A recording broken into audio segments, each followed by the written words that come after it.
ख़त्म करना सलूशन नहीं है। अगर ख़त्म करना होता तो तुम लोगों का सिलेबस मैं इतना धीरे नहीं पढ़ाता। ख़त्म करना है कि समझना है? समझना है। ख़त्म करने के लिए यूट्यूब पे नहीं है फास्ट वो 10 मिनट का, ख़त्म ही तो होता है वहाँ पे। तो ख़त्म नहीं करना है। और मेरा शुरू से ही यही तरीका रहा है कि मैं ख़त्म नहीं करता हूँ।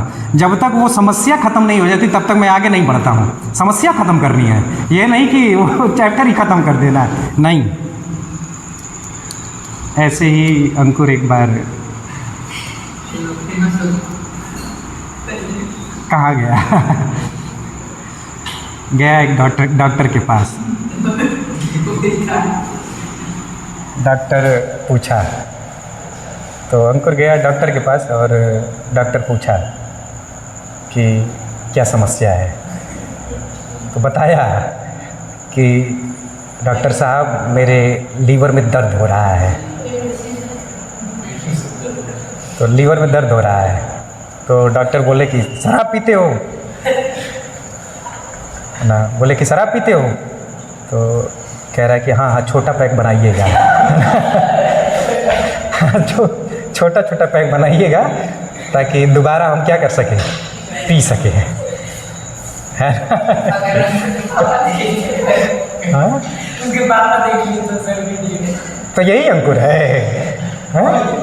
बहुत सारे अंकुर हैं, ऐसे थोड़ी। नहीं तो उसके पापा देखेंगे जान जाएंगे कि ये, क्योंकि उस दिन बात कर रहा था पौआ का। हाँ उस दिन बात कर रहा था ये। चलो अब पहले बताना है, ये केवल और केवल मैं क्वेश्चन करूँगा पहले। बिल ऑफ राइट क्या है? अमेरिका में मूल अधिकार को क्या कहा जाता है? अच्छा अंकुर का नाम ले लिए हैं तो वायरल हो जाएगा तब तो, है ना? हाँ इसका ठीक। हाँ ठीक है। हाँ नेगेटिव चीज़ें ही तेज चलती है ना। चलो बता रहा, संविधान के किस भाग में मूल अधिकार की चर्चा है? भाग 3 में। अनुच्छेद कहाँ से कहाँ तक, कहाँ से लिया गया है मूल अधिकार का विचार? अमेरिका से लिया गया। अमेरिका में मूल अधिकार को क्या कहा जाता है? मूल अधिकार को यानी संविधान के किस भाग को मैग्ना कार्टा कहा जाता है? भाग 3 को कहा जाता है। क्या मूल अधिकार वाद योग्य है? वाद योग्य है। इसका मतलब क्या है? अगर इसका उल्लंघन होगा तो कहाँ चले जाएंगे? सुप्रीम कोर्ट या हाई कोर्ट। यानी न्याय संगत है। इसमें संशोधन हो सकता है? हो सकता है। विशेष बहुमत से संशोधन हो सकता है। क्या संशोधन हुआ है क्या? कोई एक संशोधन बता दो। 44वां संविधान संशोधन अधिनियम 1978, जिसमें संपत्ति के अधिकार को विधिक अधिकार बना दिया गया था। ठीक है। कौन से 2 मूल अधिकार हैं, 2 अनुच्छेद हैं जिनको इमरजेंसी के दौरान भी हटाया नहीं जा सकता? 20-21। वो कौन से मूल अधिकार के अनुच्छेद हैं जो केवल और केवल भारतीय नागरिक को प्राप्त है? 15, 16, 19, 29, 30। और कौन जो विदेशी और भारतीय दोनों को प्राप्त है? 21। मूल अधिकार मूल संविधान में कितने थे? 7 थे। वर्तमान में 6 हैं। कौन सा हटाया गया? संपत्ति का अधिकार। किस आर्टिकल में था? किस आर्टिकल में था? 31 में था, है ना? 31 में था। ठीक है। अनुच्छेद 12 क्या कहता है? राज्य की परिभाषा। तो राज्य की परिभाषा में कौन कौन शामिल है?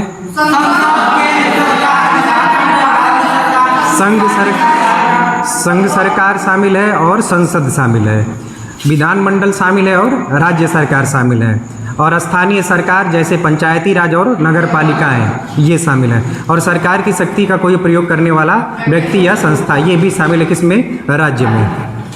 अनुच्छेद 13 क्या कहता है? हाँ, संसद कोई ऐसा विधि या कानून नहीं बनाएगी जो मूल अधिकार का क्या करती हो, हनन करती हो या उल्लंघन करती हो। फिर अनुच्छेद 14 क्या कहता है? हाँ, 2 वाक्य हैं उसमें। एक तो विधि के समक्ष समानता और दूसरा विधि के समान संरक्षण, यानी समानों के साथ समान व्यवहार किया जाएगा। जैसे बीपीएल जो है उनके साथ एक जैसा व्यवहार, एपीएल जो है उनके साथ एक जैसा व्यवहार। कौन सा इसमें से नकारात्मक है? विधि के समान संरक्षण नकारात्मक है कि विधि के समक्ष समानता नकारात्मक है? समानता वाला है, सबको समान मान लिया जाएगा, तो उसमें जो बीपीएल होगा उसको भी अमीर से तुलना कर दिया जाएगा, है ना। जो दिव्यांग होगा उसको भी जोड़ देंगे जो सही शरीर से होगा उसके साथ, तो गड़बड़ हो जाएगा। अनुच्छेद 15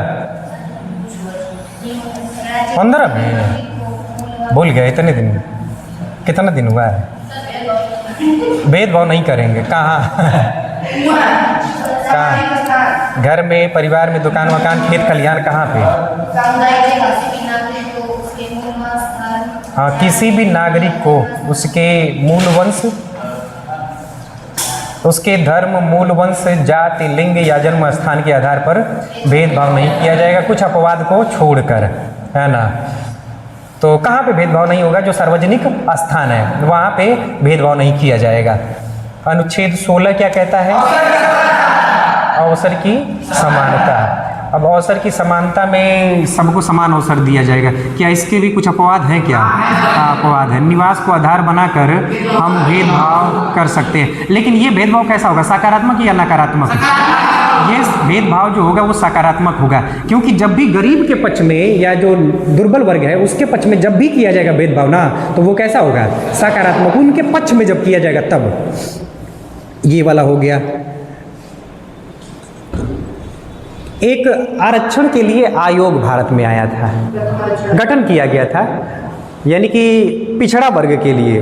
तो प्रथम पिछड़ा वर्ग आयोग का गठन कब किया गया? 1953 में। और द्वितीय 1979 है ना, 69 नहीं है, 79 है, 79 है, हाँ 79 है। और क्या था इसमें? इसके अध्यक्ष कौन थे? मंडल थे ना, बीपी मंडल। तो ये क्या बताए थे कि भारत का समाज कैसा था, और ये भारत का समाज जब जातिगत आधार पर बटा हुआ था तो कुछ जातियां जो पिछड़ गई हैं अभी। अब कैसा पिछड़ापन है? किस प्रकार का पिछड़ापन? ऐसे ही सामाजिक पिछड़ापन है, आर्थिक पिछड़ापन है ना, और शैक्षणिक पिछड़ापन है ना, कि शिक्षा कुछ लोगों को नहीं मिला, हाँ, सामाजिक स्थिति उतनी अच्छी नहीं हो पाई या आर्थिक स्थिति उतनी अच्छी नहीं हो पाई, तो यही तो है पिछड़ापन। उसके बाद ओबीसी को आरक्षण कितना है?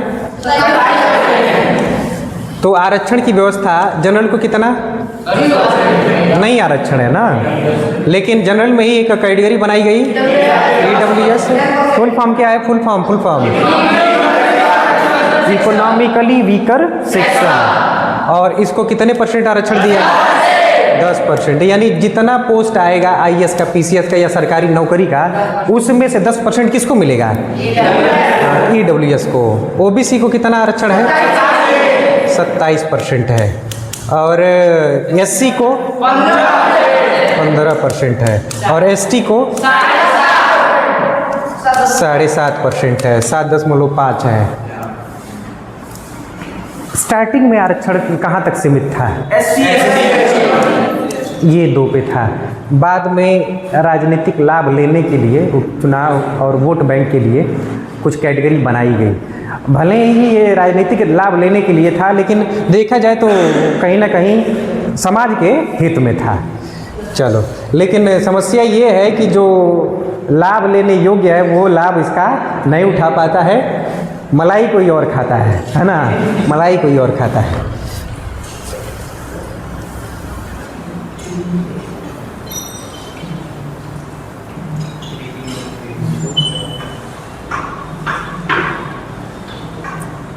एक बार अंग्रेज एक भारत में आ गया था, है ना,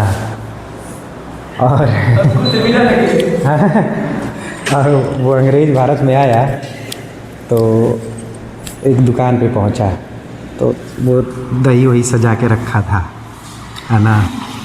तो पूछा अंग्रेज, व्हाट इज दिस? तो हलवाई कहा, दिस इज दही। तो कहा, व्हाट इज दही? तो बताया, एक्सप्लेन किया कि व्हेन मिल्क स्लीप, है ना, जब दूध सो जाता है और वेकअप इन द मॉर्निंग, तो इट टाइट, ऐसे कहा, ये टाइट होता है। तो दूध जो है जब शाम को सो जाता है और सुबह जगता है तो टाइट हो जाता है, वही क्या होता है, दही होता है, वही दही होता है। जब दूध सो जाता है तो दही बन जाता है, यही उसका एक्सप्लेनेशन था। माठा कहते हैं जब दही को उठा पटका जाता है, घसीटा जाता है और रगड़ा जाता है, तो रगड़ने के बाद उसमें से चीखें आती है, चिल्लाते हुए जो निकलता है मैटर, वही क्या होता है, माठा होता है। ये माठा की परिभाषा है। माठा नहीं कहते, छाछ कहते हैं। चलो नोट कर लेना इसको, कहीं कभी कोई पूछ दिया तो क्या बताओगे, है ना, कि इसकी परिभाषा क्या है। अच्छा आगे बताओ, आगे। तो इकोनॉमिकली वीकर सेक्शन को भी 10% आरक्षण कब दिया गया और कौन सा संविधान संशोधन था? 103वां संविधान संशोधन अधिनियम कब का? 2019 का। 103वां संविधान संशोधन अधिनियम 2019 ये था। उसके बाद हम लोग शुरू करने वाले थे अनुच्छेद 17, शायद शुरू भी कर दिए थे, है ना। तो अनुच्छेद 17 क्या कहता है? अस्पृश्यता का अंत, यानी छुआछूत का अंत। यानी भारत में जाति के आधार पर अगर कोई छुआछूत ऐसा कर रहा है तो वो दंडनीय अपराध है ना। और इसी के लिए एक अधिनियम पारित किया गया 1955 में, जो कि नागरिक अधिकार अधिनियम था 1955 में। तो नागरिकों के अधिकार के लिए 1955 में एक कानून पारित किया गया और इसमें किसको रखा गया? एससी को। तो ये शुरुआत में जो छुआछूत का अंत है, ये छुआछूत किसके साथ था? एससी के साथ। इनको लेकर कहा गया था। क्या जाति सूचक शब्द का प्रयोग करके उस व्यक्ति, उस पर्सन को हम नीचा दिखाएं क्या? फिर होगा क्या? ये छुआछूत हो जाएगा, वो भी छुआछूत है। क्या जाति के नाम पर उसके बगल में बैठने से मना कर दें तब भी क्या हो जाएगा? छुआछूत हो जाएगा। एक नाई की दुकान है, उस नाई की दुकान पे अगर एससी कम्युनिटी का कोई व्यक्ति बाल कटवा रहा है और फिर इस बात से हम वहाँ पे बाल ना कटवाएं कि वहाँ पे कौन बैठा था, तो भी क्या कर दिए हम लोग? छुआछूत का अपराध कर दिए। अगर फिर हम हवाला दे दें कि नहीं, पहले ब्राह्मण, क्षत्रिय, वैश्य, शूद्र हमारे धार्मिक ग्रंथ हैं, ऋग्वेद में, सामवेद या ऐसे करके वहाँ पे लिखा गया है या कहा गया है ऐसी बातें, और इसका हवाला देके सही ठहराने की कोशिश करेंगे तब भी क्या हो जाएगा? गलत है, ये भी गलत है। तो अनुच्छेद 17 क्या कहता है? अस्पृश्यता का अंत, छुआछूत का अंत कर दिया गया है। उसके बाद अनुच्छेद 18 अगला, हाँ, अनुच्छेद 18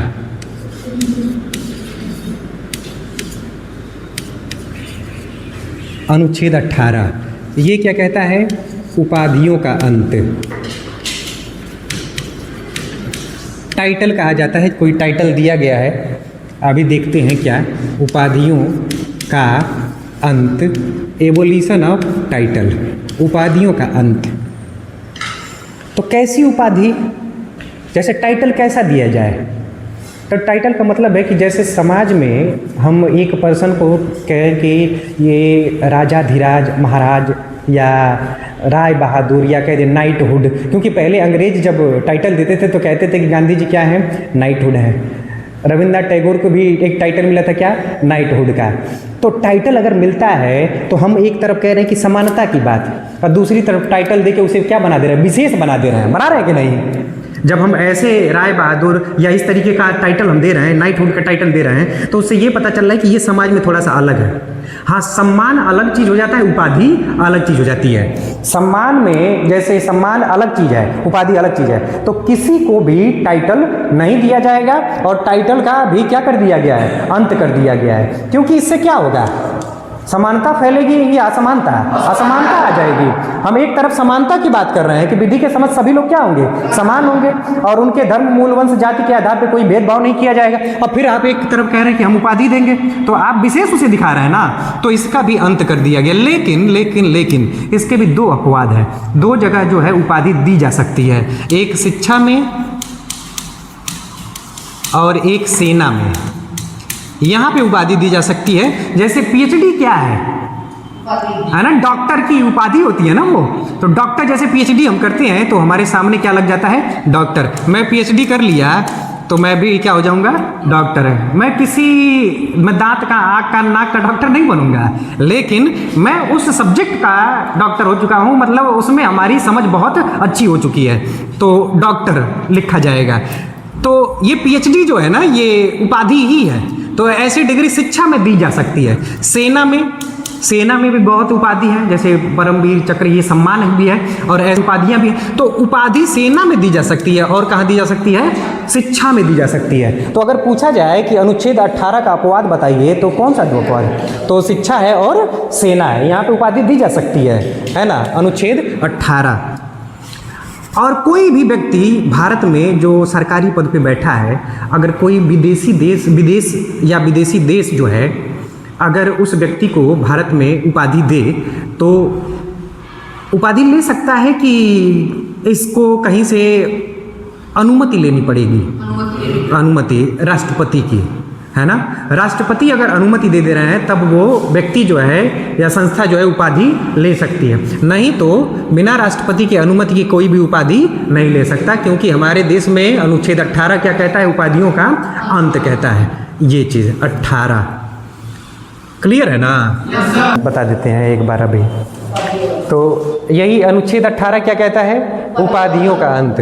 भारत में किसी को भी उपाधि नहीं दी जाएगी। उपाधि देंगे तो समाज में क्या होगी, असमानता फैलेगी, है ना, कि आप एक पर्सन को विशेष दिखा रहे हैं कि वो समाज से थोड़ा सा ऊपर है, बड़ा है। जैसे राय बहादुर एक उपाधि हुआ करती थी, नाइटहुड अंग्रेज उपाधि देते थे। तो ये उपाधि जब देते थे तो वो व्यक्ति जो है ना, वो स्पेशल बन जाता था। तो समाज में कहीं ना कहीं असमानता को बढ़ावा मिलता है। एक तरफ हम कह रहे हैं, अनुच्छेद 14 कह रहा है कि विधि के समझ सभी लोग समान होंगे, 15 भी कह रहा है कि सबके साथ समान व्यवहार किया जाएगा, और एक तरफ आप उपाधि दे के उसे विशेष बना रहे हैं। तो समान व्यवहार कहाँ कर रहे हैं? तो उपाधि का अंत। कहाँ पे उपाधि जो है दी जा सकती है? तो अपवाद इसका है, अपवाद एक्सेप्शन है। क्या क्या है? शिक्षा। तो शिक्षा में जैसे उपाधि क्या हो सकती है, पीएचडी, है ना, डॉक्टरेट की उपाधि हो सकती है, ये उपाधि हो सकती है। तो शिक्षा में उपाधि दी जा सकती है, सेना में भी उपाधि दी जा सकती है। तो शिक्षा और सेना में उपाधि दी जा सकती है, बाकी कहीं नहीं। और अगर उपाधि लेना ही है, कोई विदेशी देश या राज्य जो है वो उपाधि दे रहा है, तो किससे अनुमति लेनी पड़ेगी? राष्ट्रपति से अनुमति लेकर हम उपाधि ले सकते हैं। अब आ जाते हैं अनुच्छेद। नागरिकों को जो सबसे बड़ा सम्मान जो दिया जा सकता है वो कौन कौन से हैं बताना है। इनकी शुरुआत कब हुई थी?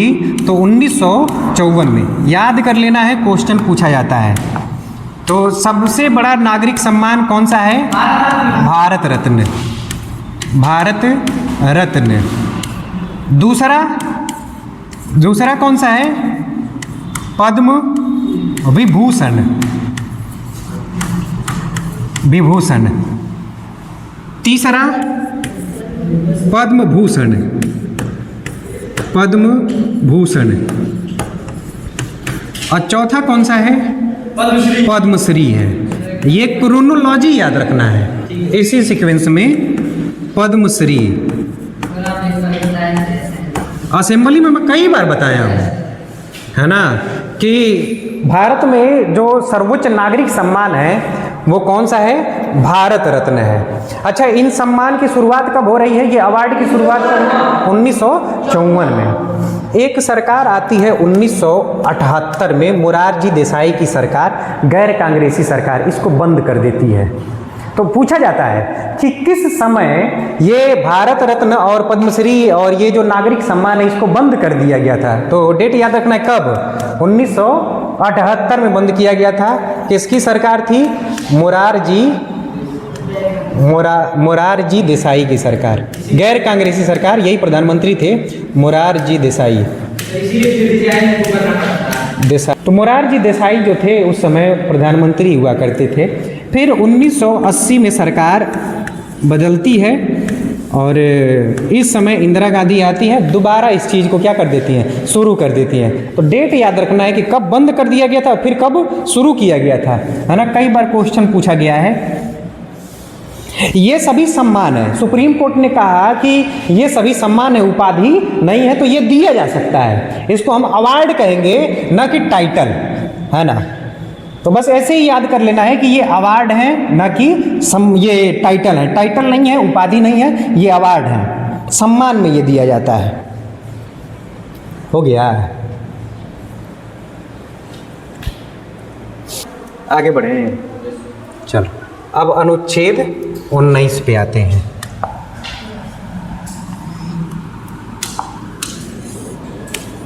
अनुच्छेद 19, तो अनुच्छेद 19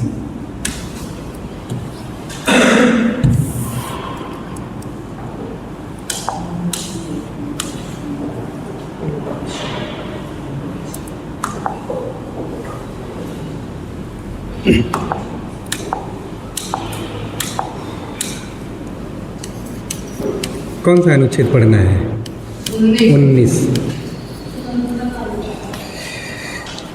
अब ये स्वतंत्रता के अधिकार से जुड़ा हुआ है, तो इसमें कई सारे अनुच्छेद हैं, 6 हैं, 7 थे, एक को हटा दिया गया है, डिलीट कर दिया गया है, तो 7 थे। अब इसमें एक एक करके देखते हैं कि कौन से अधिकार हैं वो। तो पहला, नज़दीक आ रहे हैं तो हो रहा है यही ना, अभी भी हो रहा है क्या? नज़दीक आ रहे हैं तभी मुझे भी लग रहा है, क्योंकि उस बार भी नज़दीक आए थे ना तो ऐसे हो जाता। कैमरा उसका कंफ्यूज हो जा रहा है कि अभी चेहरा जो था वो ठीक ठाक, ये इतना नज़दीक से आके क्यों डरा रहा है मुझे। अनुच्छेद 19, अब 19 में एक एक करके लिखेंगे, पहले समझेंगे फिर लिखेंगे, अभी लिखना नहीं है।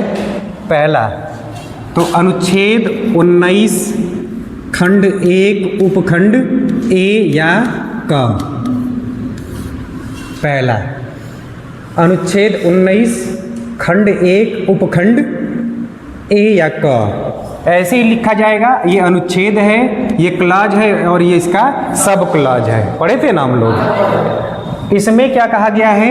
विचार और अभिव्यक्ति की स्वतंत्रता, यानी सोचना और बोलना, हम सोच सकते हैं, स्वतंत्र हैं। तो बोलने की आज़ादी किसमें है? अनुच्छेद 19 1 और ए में है ना, इसी को हम क्या कहेंगे। तो इसको लिखेंगे, क्या लिखना नहीं है, अभी सुनना है पहले कि विचार और अभिव्यक्ति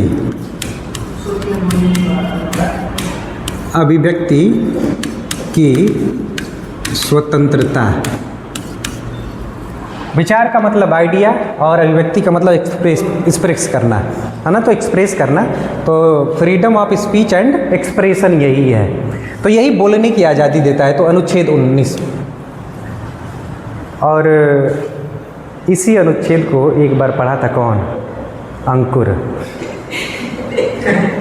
पढ़ लिया था, बस इतना ही पढ़ा था क्योंकि 15 पढ़ लिया, फिर अब ये इसको पढ़ लिया, इतना ही पढ़ लिया कि अब तो बोलने की आज़ादी, अब जाएंगे तो कुछ भी बोलेंगे, है ना।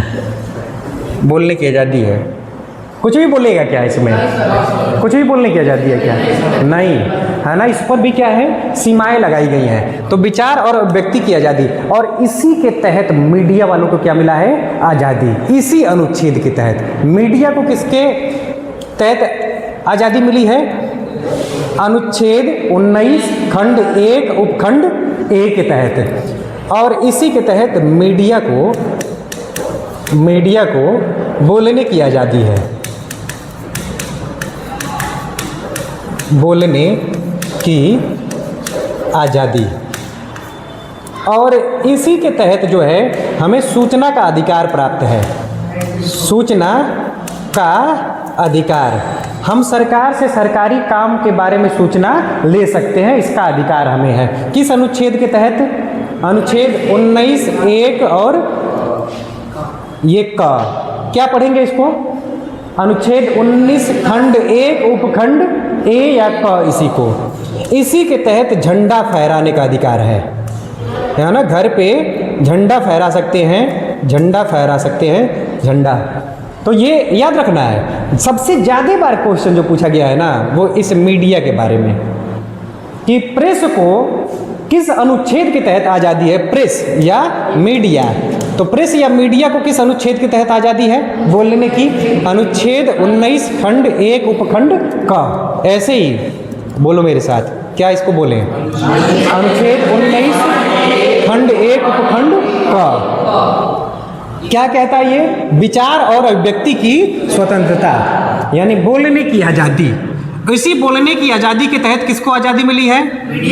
मीडिया को। ये बोल सकती है। और क्या अधिकार है हमें?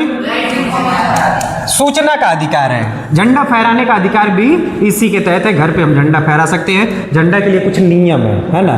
तो नियम अभी नहीं पढ़ रहे, फिलहाल हम ये जानते हैं कि अनुच्छेद 19 खंड एक और उपखंड क। उसके बाद अभी देखते हैं। हाँ, वो परेशान हो गया है बेचारा। हाँ, आते हैं ना उस पर भी। अनुच्छेद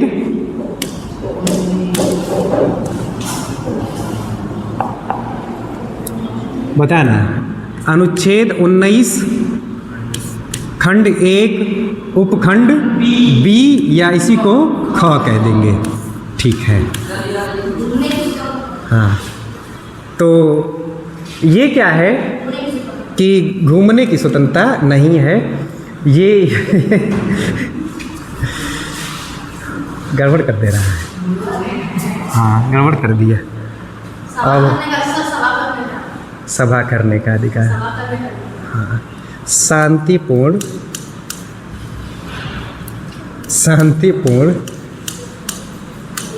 शस्त्र रहित। अच्छा, शस्त्र को कैसे लिखा जाए?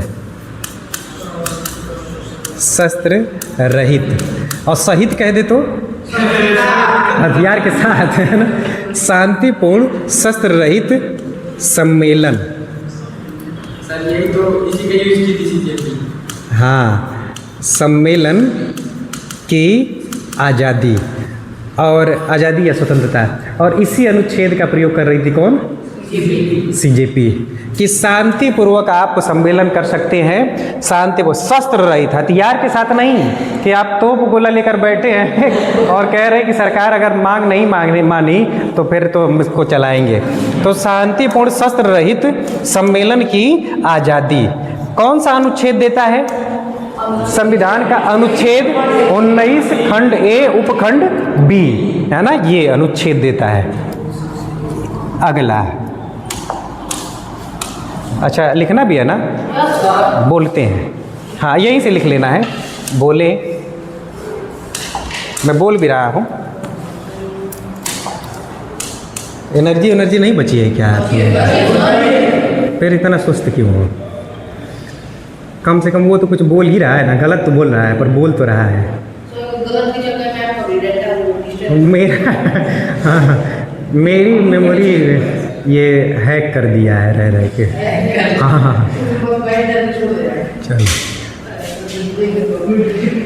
तो इसको लिखना है। अनुच्छेद 19 खंड एक उपखंड क या ए क्या कहता है? विचार और अभिव्यक्ति की स्वतंत्रता, यानी बोलने की, अभिव्यक्त करने की आज़ादी हमें है। इसी के तहत, इसी अनुच्छेद के तहत प्रेस या मीडिया को बोलने की आज़ादी मिली है। सूचना का अधिकार भी इसी के तहत है। फिर है अनुच्छेद 19 खंड एक उपखंड बी या ख। इसमें क्या कहा गया है कि शांतिपूर्वक शस्त्र रहित सम्मेलन की आज़ादी। हम सम्मेलन कर सकते हैं लेकिन वो शांतिपूर्वक होना चाहिए और शस्त्र रहित होना चाहिए, हथियार के साथ नहीं, शांतिपूर्वक।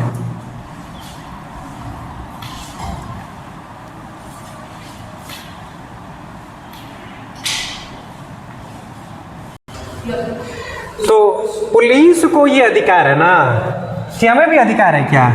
पुलिस तो एथोराइज्ड है कि कानून व्यवस्था को बनाए रखने के लिए कई बार बल का प्रयोग करना पड़ता है, और उस बल के प्रयोग में वो लाठी चार्ज भी आ जाता है। तो अगर बल का प्रयोग नहीं करेगी तब भी तो समस्या है, बिल्कुल ना करे तो। हालांकि लाठी चार्ज नहीं होना चाहिए, लाठी चार्ज नहीं होना चाहिए जहाँ तक बात से मामला सिलट जा रहा है, लेकिन व्यवस्था ही पूरी खराब हो गई तब।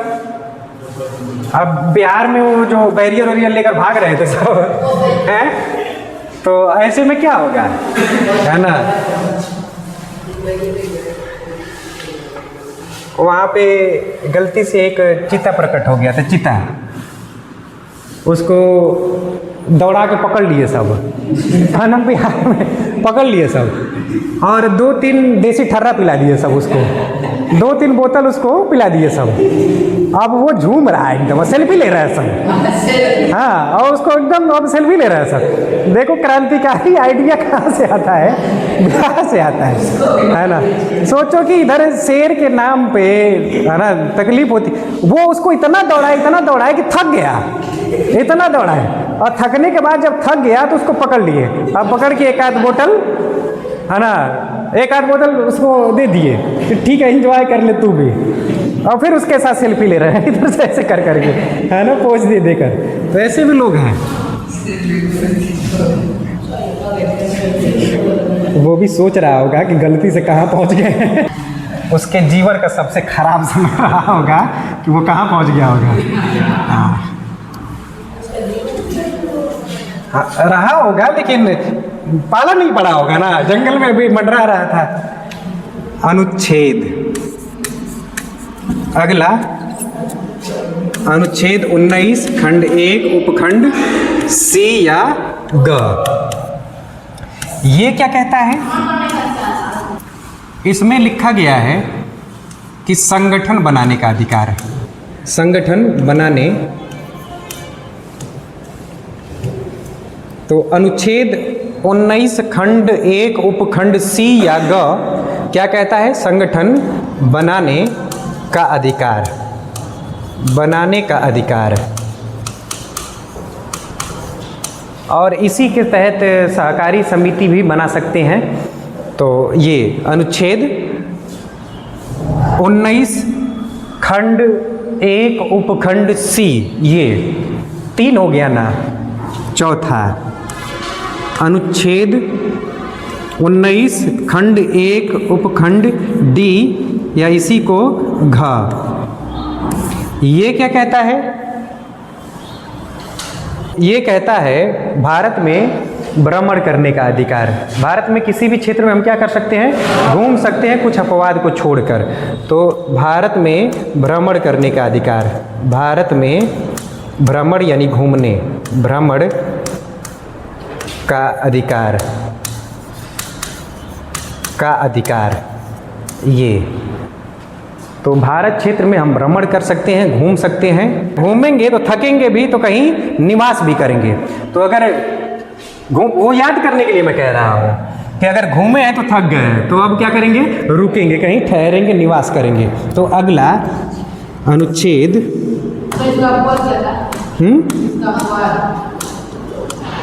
अपवाद हर जगह मिलेगा। अनुच्छेद पता ना, पता है क्या अंकुर? है ये अंग खाली, अंग नहीं अंगा है, अंगा, अंगा भी नहीं है ना, अंग नहीं है ना, इसका प्रोनाउंसिएशन ये है। तो गलत बोलवा दिया गधा, उसके चक्कर में 3 बार मैं गलत बोला हूँ, है ना। अनुच्छेद 19 खंड 1 उपखंड ई या अंगा जो है, इसमें क्या कहा गया है कि भारत में कहीं भी निवास करने के, फिर से अपवाद। तो निवास हम कहीं भी कर सकते हैं, ठहर सकते हैं, लेकिन ज़मीन नहीं खरीद पाएंगे हर जगह। इसमें कहा गया है कि भारत में कहीं भी निवास करने की आज़ादी, भारत में कहीं भी निवास करने की स्वतंत्रता, स्वतंत्रता ये कहता है। तो पहले शांतिपूर्ण शस्त्र रहित सम्मेलन करेंगे, संगठन बना सकते हैं, फिर उसके बाद भारत में भ्रमण कर सकते हैं और उसके बाद कहीं भी निवास कर सकते हैं। तो ये अगला फिर एक बार रिवाइज करेंगे।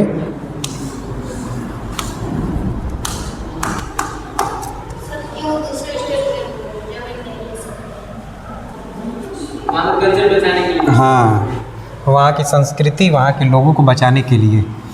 कई बार हम अगर ज़मीन खरीद लेंगे तो मान लेते हैं कि खूब पैसे वाले हैं और जाके ज़मीन ही पूरा खरीद लिए, तो वहाँ की जो जातियाँ हैं, जनजातियाँ हैं, वो क्या हो जाएंगी, है ना, वो धीरे धीरे ख़त्म हो जाएंगे, क्योंकि हम अपना कल्चर थोपना शुरू कर देंगे। और यही होता है, जैसे हम किसको फॉलो करते हैं जनरली, अपने कल्चर को नहीं, हम जनरली अपने से ज़्यादा जो अमीर है उसको फॉलो करते हैं कि नहीं? ऐसा करते हैं, तो मानो चाहे ना मानो, हमारा बिहेवियर भी कैसा रहता है, अमीरों जैसा है ना। अच्छा, हम पढ़ किस लिए रहे हैं? अमीर बनने के लिए ना। फिर क्या करेंगे पढ़ के? किसी को देखे थे कि डॉक्टर बना है, किसी को देखे थे कि IAS बना है, तो हमसे ऊपर है तभी ना। तो फिर हम क्या कर रहे हैं? उसी को तो फॉलो कर रहे हैं कि हम भी क्या बनेंगे, IAS बनेंगे या डॉक्टर बनेंगे, या मान लेते हैं कि अंबानी बनेंगे, जो भी। तो क्या हमसे जो ऊपर, जब शादी होती है तो कई बार हम ये कहते हैं कि शादी में जो व्यवस्था होनी चाहिए ना, हमारी व्यवस्था चाहे जितनी पैसे की चाहे जितनी किल्लत हो, लेकिन उस टाइम हम ये कहते हैं कि हमारे घर भी वो सिस्टम वही होना चाहिए। कौन सा सिस्टम? Buffalo system. लाते हैं कि नहीं? दूसरे का देख के लाते हैं। हमें ये लगता है कि अगर हम ऐसी व्यवस्था नहीं करेंगे तो समाज में हमारी बेइज्जती होगी, है ना, इंसल्ट होगी। तो फिर हम उस देखने के चक्कर में, दूसरे को दिखाने के चक्कर में ऐसा करना शुरू कर देते हैं। तो ये चीज़, अनुच्छेद, डर गए क्या इससे? फिर ऐसी मरी हुई अवस्था में कैसे पढ़ रहे हो, है ना? जिंदा रहना है। अनुच्छेद 19 खंड 1 उपखंड कौन सा है? एफ। और ये स्मॉल लेटर में होगा एफ को क्या लिखेंगे? च। ऐसे ही लिखना है, हाँ ऐसे लिखना है। नहीं, उसके बाद ये क्या है, इसको याद करना आसान है, डिलीट है। हाँ, इसमें याद नहीं करना है। इसमें भी संपत्ति की स्वतंत्रता कही गई थी और संपत्ति का अधिकार हटाया गया, तो ये भी क्या हो जाएगा, खत्म हो जाएगा। तो ये भी, हाँ, 2 अनुच्छेद था, ये भी जुड़ा हुआ था उसी से। उसके बाद लास्ट में अनुच्छेद 19 खंड 1 उपखंड, इसके बाद जी, और जी को क्या कहेंगे? छ।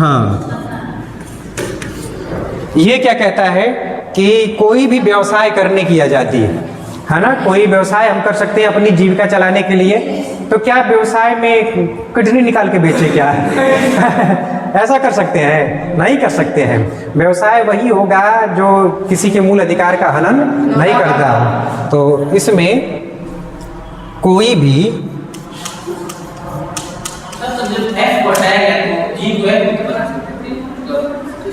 नहीं, ऐसे कैसे, फिर संशोधन करना पड़ेगा।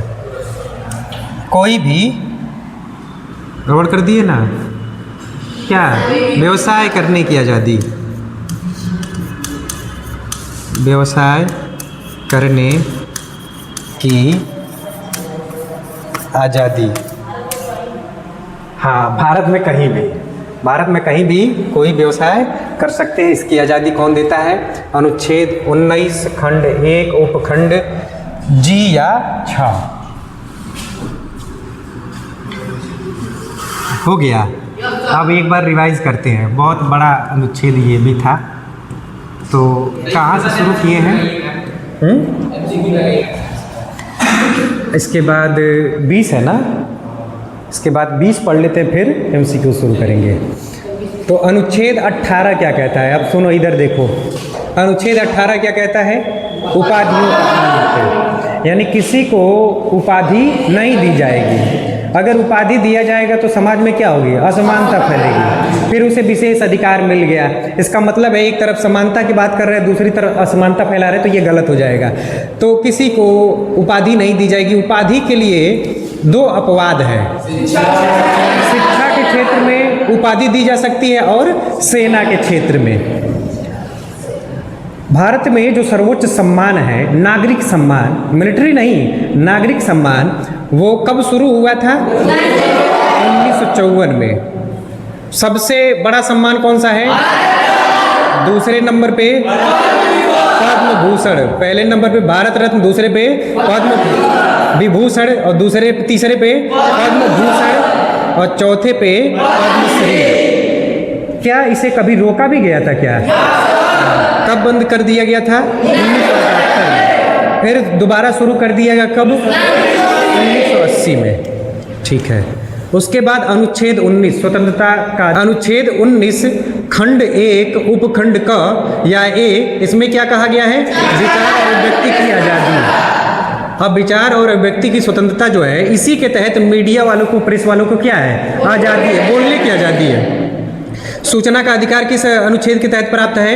अनुच्छेद 19 खंड 1 उपखंड क। फिर अनुच्छेद 19 खंड 1 उपखंड बी या ख, इसमें क्या कहा गया है? शांतिपूर्ण शस्त्र रहित सम्मेलन की आज़ादी।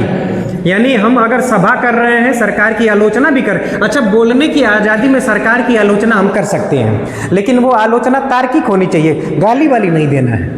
आलोचना कर सकते हैं। आलोचना करने का मतलब है क्रिटिसिज्म, कि आपने ऐसा काम नहीं किया, यानी कि जैसे लोकतंत्र है तो आप लोकतंत्र में लोगों की भलाई के लिए काम नहीं कर रहे हैं, तो आलोचना कर सकते, क्रिटिसिज्म कर सकते हैं बोलने की आज़ादी में। अब अगर सरकार के किसी नियम से हम असंतुष्ट हैं, है ना, नियम वो कोई कानून भी हो सकता है, तो असंतुष्ट हैं, तो हम फिर क्या कर सकते हैं? सम्मेलन, शांतिपूर्वक सम्मेलन कर सकते हैं, और शस्त्र रहित ये सम्मेलन होना चाहिए, हथियार के साथ नहीं। फिर क्या है कि अगर संगठन बना भी सकते हैं, जैसे बहुत सारे यूनियन बने हुए हैं, मजदूर यूनियन बना हुआ है, स्टूडेंट का भी यूनियन बना हुआ है, तो ऐसे हम यूनियन बना सकते हैं। कौन सा अनुच्छेद आज़ादी देता है? तो ये अनुच्छेद 19 खंड ए और उपखंड सी, तो यूनियन या संघ बनाने का अधिकार भी है। फिर अनुच्छेद 19 खंड 1 उपखंड डी या घ, ये कहता है कि भारत के किसी भी क्षेत्र में क्या कर सकते हैं? भ्रमण कर सकते हैं, घूम सकते हैं। फिर अनुच्छेद 19 खंड 1 उपखंड ई या ङ, ये क्या कहता है कि भारत में कहीं भी निवास कर सकते हैं, स्वतंत्र हैं। और ये क्या कर दिया गया है? डिलीट कर दिया गया, हटा दिया गया है। कौन सा? अनुच्छेद 19 खंड 1 उपखंड यफ या च, निरसित कर दिया गया है। उसके बाद लास्ट जो है अनुच्छेद 19 खंड 1 उपखंड जी या छ, ये कहता है कि कोई भी व्यवसाय करने की आज़ादी है। तो भारत क्षेत्र में कोई व्यवसाय कर सकते हैं, लेकिन वो व्यवसाय ऐसा नहीं होगा कि जो समाज के हित में ना हो, है ना। नहीं तो फिर वो गांजा फूक उठा लिए और कहेंगे बेचेंगे इसी को, है ना, छिपा हुआ है। इस पर दिमाग क्लिक किया होगा। अच्छा, बिजनेस शॉर्टकट तरीका कौन सा है ना, अमीर बनने का, तो शॉर्टकट तरीका सोच लिया होगा। अब अगला लिखते हैं, और एक शानदार अनुच्छेद, अनुच्छेद 20।